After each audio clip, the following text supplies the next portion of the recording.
Hi, I'm Glenda. Welcome to Sew Denim Quilting. And today we will be joining our blocks together that we've made and quilted in our Quilt as you go process. In our first episode, we cut out our squares and pieced them around our center square by either doing individual squares or in a strip set. In our second episode, we built our blocks, our sandwiches,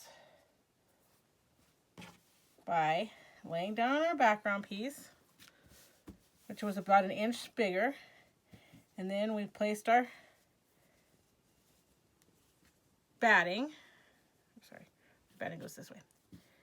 Our batting, and then we placed our block and either pinned it down, pinned our sandwich, or I used glue, a glue stick. Glued it down, glued them together so that they wouldn't run around in all kinds of places.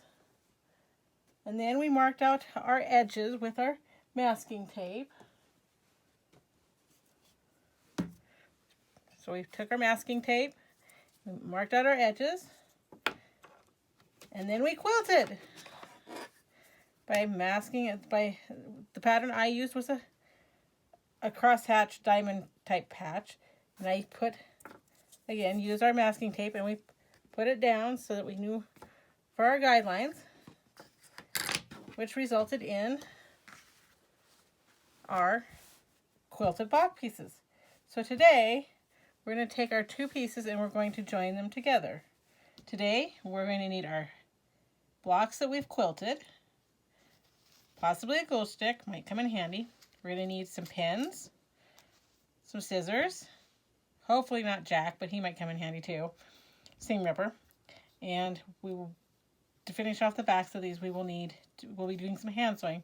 So we are going to need thread and a needle. First thing we're going to do is going to fold back the back of our blocks so that we don't sew on, because that's going to be our joining. We don't want them to join just yet. We're going to pin these down.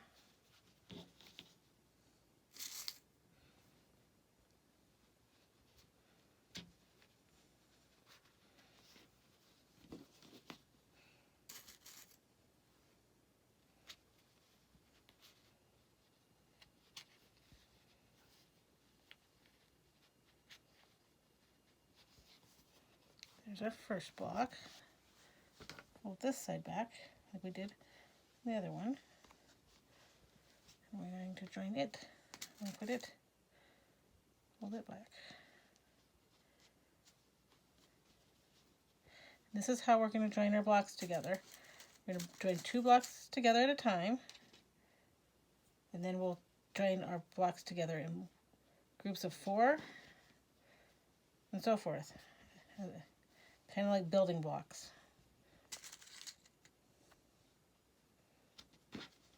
But we're going to start with 2 blocks at a time.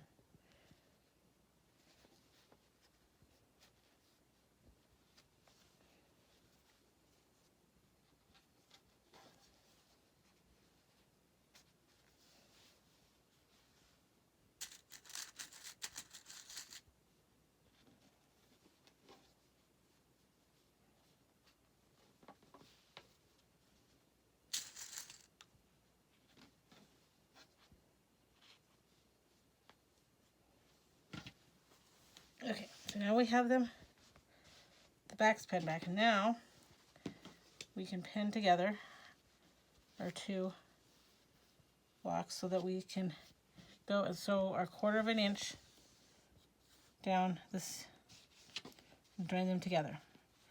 So I will join those together. Lots of pins.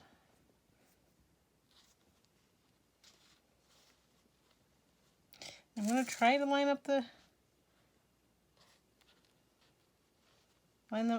squares, but it's okay if they don't. That's okay. It's a scrappy. It's scrappy. We like scrappy, right?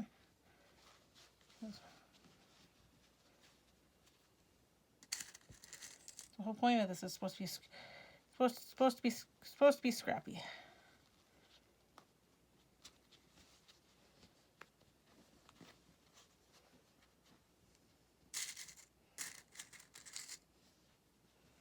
Don't like to pin?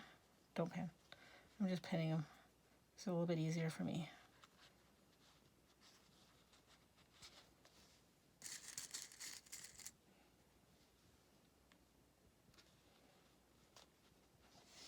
All right, now we're going to go to the sewing machine and sew these together, and then we'll show you the next step.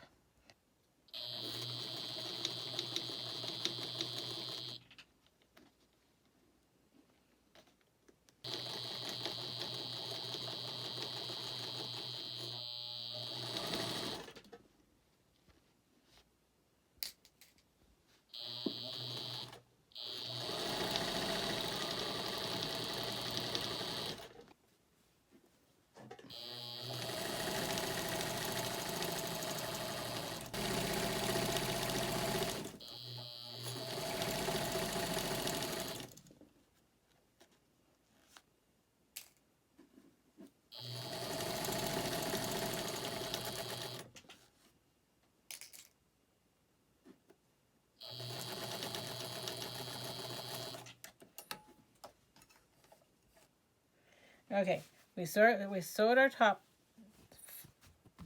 our blocks together on the front side. Now we're going to work on the back side.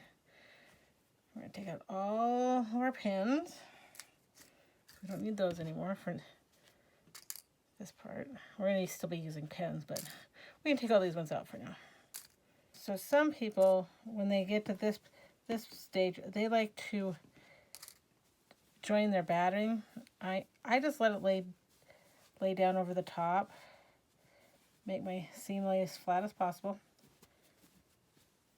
Snip off our, so we don't get these in there. Let's clean this up a little bit. All right, and as you can see, they're not perfectly aligned, and that's okay. It's supposed to be scrappy. I like scrappy. So, again, I'm going to lay this flat, and then we'll lay down one side, whichever side you want to work with. I like to lay it down, and then I also actually put a little bit of, I actually glue mine batting down once I get it the way I want it. That way, it stays in place while I'm stitching. So, I'm going to use a little bit of glue. I'm just going to kind of put a little on it. Like I said, some people like to stitch it down. This is going to be stitched together anyway on the top, and then where we connect it again, connect the rest of our quilting. So I'm not too worried about it. It's such a tiny space that it's a little extra.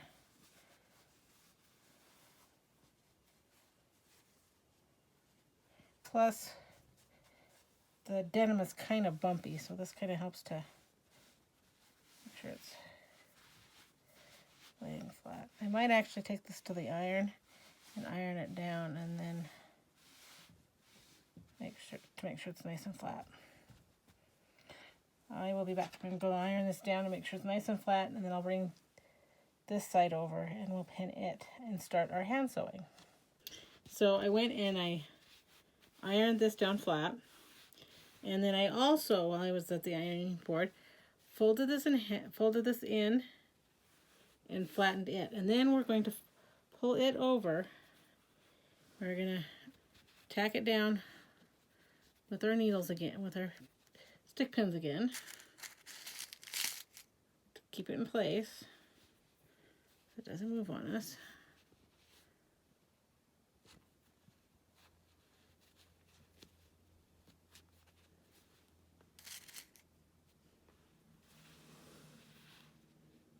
And I like to put them pretty close together, that way it stays in one place. It doesn't move around. And I'll take them as I move down. I'll take them out.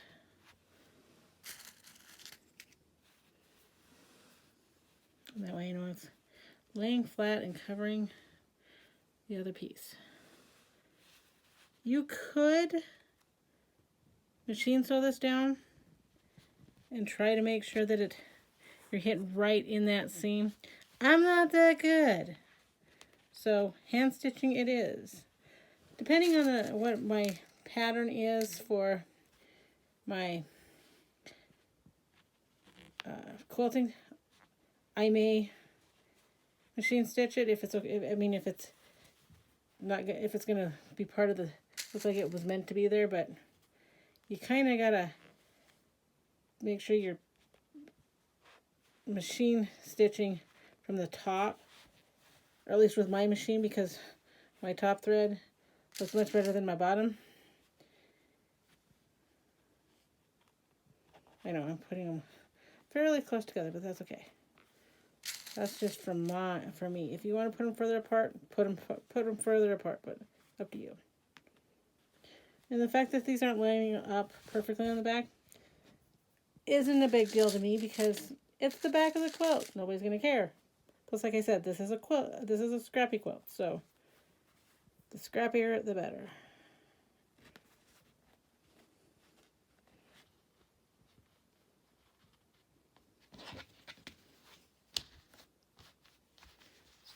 It's still laying nice and flat, and we definitely got them. We got our bunnies upright and our bear upright. We're doing good. The next part will be to sew this down, and we're going to use a ladder stitch, and that'll hide in our seams. Alright, so I'm doubling my thread up and making sure that it's at least the length of what I'm sewing. And I like to go a little extra, just have a little extra to work with.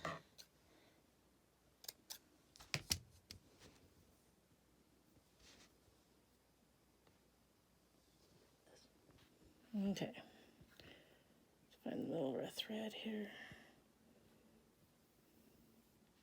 Alright.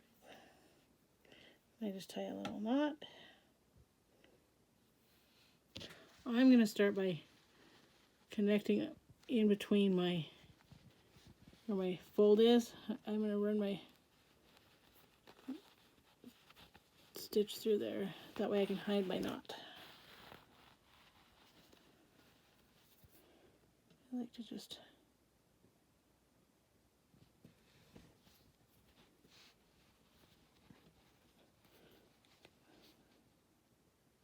right, that way I can tie it off and hide it under there.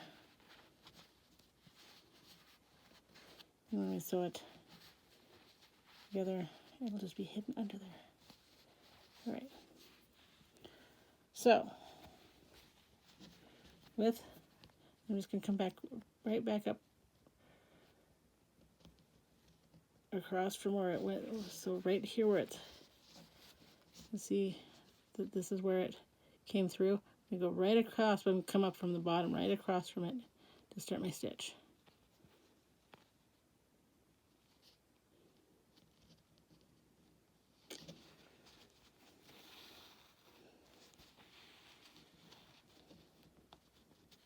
And then I'm just going to go down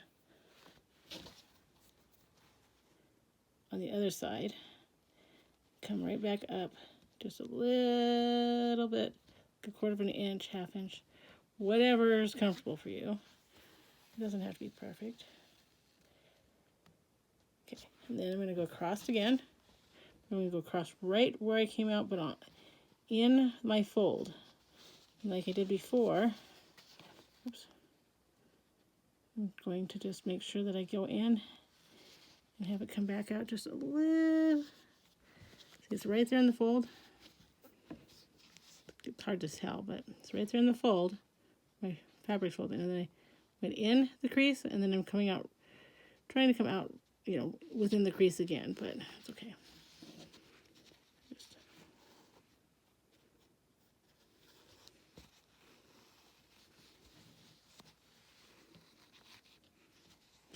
So you can't even tell where I stitched. And again,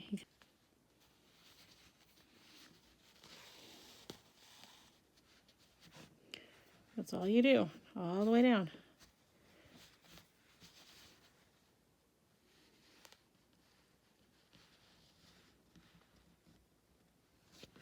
I have to do this for the camera.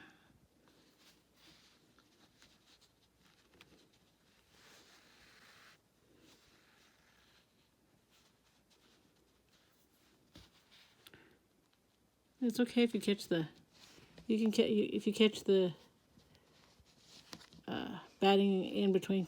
That'll just help stitch it down. This is good. This is something you can do while you're watching TV. Put a good movie on. Listen to a podcast.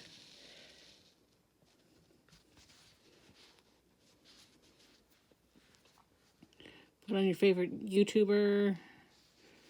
And stitch away. Let's see where we at.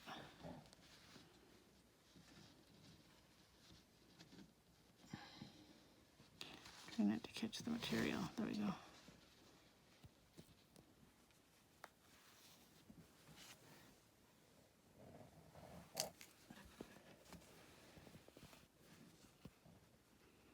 So you can't see where I stitched it at. That's what's the beauty of a ladder stitch.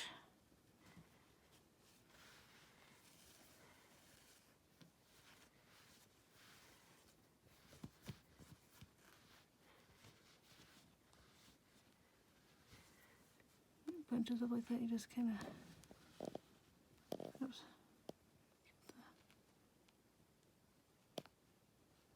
Get the loops together, and then so they can go down evenly. Sometimes they go faster than the other ones.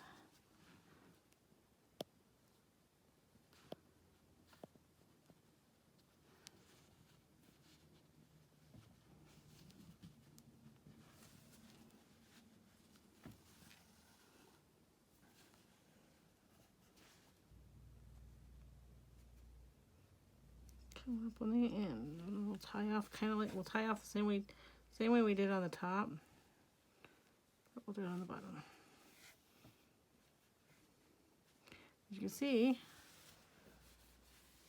you can't see where it's stitched together. You can tell that it doesn't line up, but that's okay.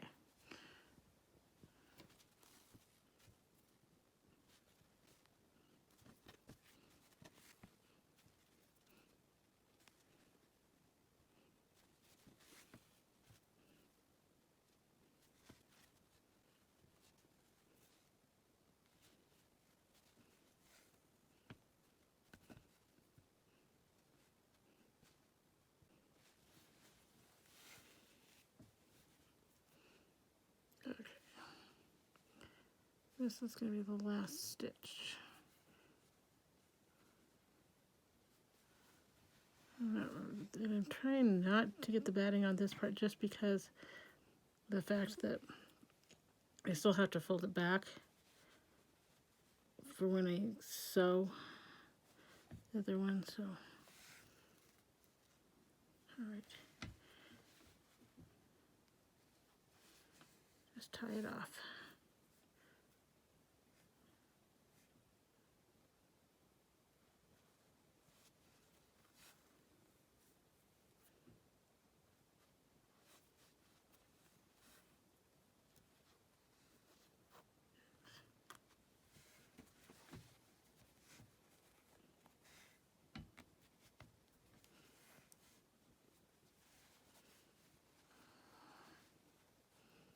Of course, my knot decides to knot up. Oh well. It's knotted at least once.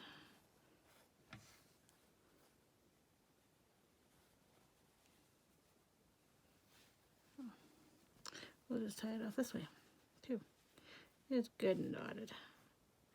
You're going to see that in there.